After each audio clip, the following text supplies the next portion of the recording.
Canadians have gone line of credit crazy, and that could spell big trouble down the road. That's the warning tonight from the Bank of Canada, which devoted a special section of its economic report today to our growing debt load.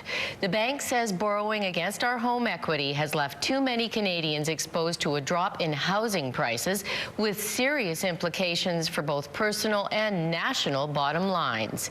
Robin Stickley reports. At every turn, Canadians are invited to borrow. Banks are selling a one-two punch, credit that's cheap and easy. And it's working. Today, the Bank of Canada came out with its quarterly policy review, suggesting the biggest threat to our economy is now heavy household debt. The message to borrowers?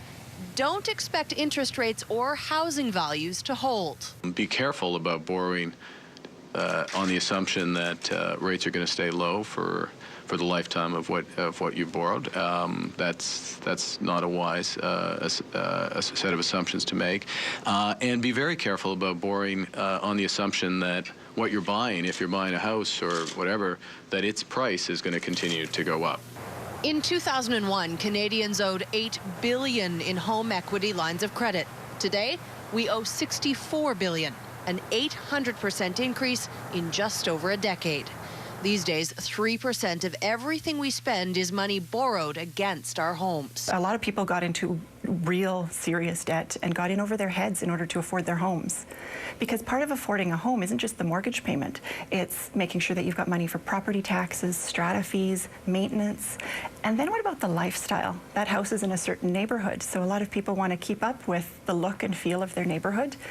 The Credit Counselling Society sees 25,000 British Columbians a year.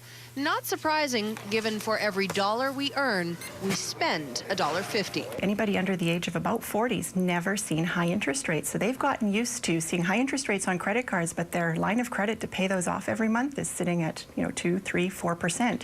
That's peanuts compared to what they'd be paying on a credit card. They also didn't really see the effects of lack of savings. Not everyone believes the economic sky is falling. Canadians in aggregate, yes, we owe $1.5 trillion, and people say, oh my goodness, this is just a staggering amount of money. But we also own in gross assets over $8 trillion.